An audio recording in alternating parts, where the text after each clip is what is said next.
4-5 ദിവസങ്ങളായി കേരളീയ സമൂഹം ഏറ്റവും കൂടുതൽ ചർച്ച ചെയ്യപ്പെട്ടുകൊണ്ടിരിക്കുന്ന കാര്യം ഹേമ കമ്മിറ്റി റിപ്പോർട്ടാണ്.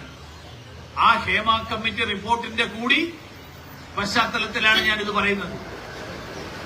ആ ഹേമ കമ്മിറ്റി റിപ്പോർട്ട് പറയുന്ന നിരവധി കാര്യങ്ങൾ നമ്മുടെ സമൂഹത്തിൽ എങ്ങനെയൊക്കെ സ്ത്രീത്വം അപമാനിക്കപ്പെടുന്നു, സ്ത്രീത്വം അവഹേളിക്കപ്പെടുന്നു, സ്ത്രീ എങ്ങനെ രണ്ടാംകിട പൌരയായിട്ട് കണക്കാക്കപ്പെടുന്ന സാഹചര്യം ആധുനിക കേരളത്തിൽ,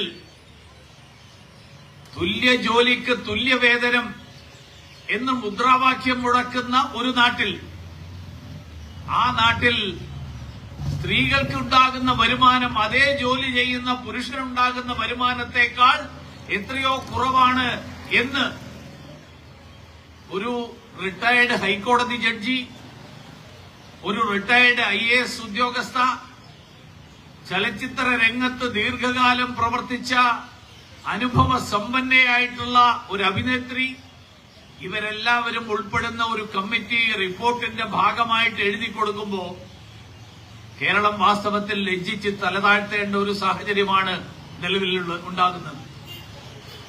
കേരളം പോലെയുള്ള ഒരു സംസ്ഥാനം ഒരേ ജോലി ചെയ്യുന്ന സ്ത്രീക്കും പുരുഷനും ഒരേ തലത്തിലുള്ള വേതനം നൽകണം എന്നുള്ള ആധുനിക കാലഘട്ടത്തിലെ അംഗീകരിക്കപ്പെട്ടിട്ടുള്ള ആശയം, ആ അംഗീകരിക്കപ്പെട്ടിട്ടുള്ള ആശയം പോലും പല മേഖലകളിലും ഇല്ല എന്നുള്ളത് നമ്മളെ ലജ്ജിപ്പിക്കേണ്ടതാണ്.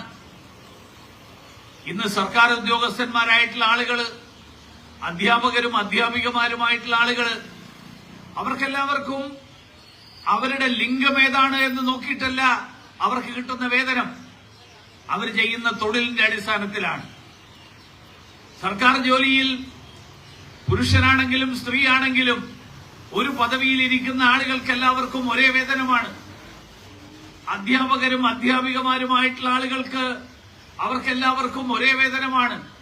പക്ഷെ നമ്മുടെ നാട്ടിൽ ഇന്നും ചലച്ചിത്ര രംഗത്തുൾപ്പെടെയുള്ള പല മേഖലകളിലും സ്ത്രീക്കും പുരുഷനും കിട്ടുന്ന വേതനത്തിലുള്ള അന്തരം, ആ അന്തരം സ്ത്രീ പുരുഷ തുല്യതയ്ക്ക് വേണ്ടിയിട്ട് ഏറ്റവും കൂടുതൽ ശബ്ദമുയർത്താൻ ബോധവാന്മാരായിട്ടുള്ള, അതിനെക്കുറിച്ച് ജാഗരൂകരായിട്ടുള്ള ഒരു സമൂഹമാണ് എന്ന് അഭിമാനിക്കുന്ന ഒരു സമൂഹത്തിൽ പോലും നടപ്പിലായില്ല എന്ന് പറയുമ്പോൾ, നമ്മളൊരു ഓട്ടോറിക്ഷയിൽ കയറുന്നു എന്നിരിക്കട്ടെ, ഓട്ടോറിക്ഷ ഓടിക്കുന്ന ഡ്രൈവർ അത് സ്ത്രീയാണോ പുരുഷനാണോ എന്ന് നോക്കിയിട്ടല്ല നമ്മൾ ആ ഓട്ടോറിക്ഷയുടെ ചാർജ് നിശ്ചയിക്കുന്നത്. ഓട്ടോറിക്ഷ ഓടിയ ദൂരത്തിനനുസരിച്ചിട്ടാണ് ഓട്ടോറിക്ഷയുടെ ചാർജ് നിശ്ചയിച്ച് അതിനുള്ള കൂലി നൽകുന്നത്.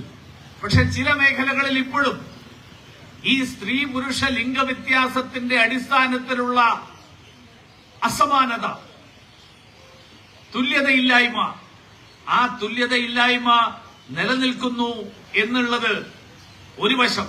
അതോടൊപ്പം സ്ത്രീത്വത്തിനെതിരായിട്ടുണ്ടാകുന്ന ആക്രമണങ്ങൾ, അവഹേളനങ്ങൾ, അതിക്രമങ്ങൾ, ആ അതിക്രമങ്ങളെക്കുറിച്ച് നേരിട്ട് ഹേമ കമ്മിറ്റിയുടെ മുൻപാകെ മലയാള ചലച്ചിത്ര രംഗത്തുള്ള നിരവധി ആളുകൾ ചെന്ന് അവരുടെ തെളിവുകൾ സഹിതം അവര് ആ പ്രശ്നങ്ങൾ അവതരിപ്പിച്ചിട്ടും നമ്മുടെ ഭരണാധികാരികൾക്ക് മിണ്ടാട്ടമില്ലാത്ത ഒരു സാഹചര്യം. ആ സാഹചര്യം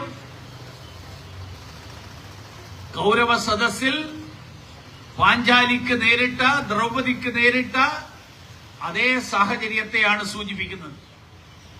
അന്ന് ആ സാഹചര്യത്തിൽ നിന്ന് ദ്രൗപദിയെ രക്ഷിക്കാൻ ഭഗവാൻ കൃഷ്ണനുണ്ടായിരുന്നുവെങ്കിൽ ഇന്ന് ഈ സഹോദരിമാരുടെ രക്ഷയ്ക്ക് വേണ്ടിയിട്ടെത്താൻ ഇന്നത്തെ ഭരണാധികാരികൾ കണ്ണടച്ചിരിക്കുമ്പോൾ അവർക്ക് വേണ്ടിയിട്ട് ശബ്ദമുയർത്താൻ, അവർക്ക് വേണ്ടിയിട്ട് സംരക്ഷണം ഒരുക്കാൻ ആ ഉത്തരവാദിത്വം നമ്മുടെ നാട്ടിലെ പ്രബുദ്ധരായിട്ടുള്ള ജനസമൂഹത്തിന്റേതാണ്.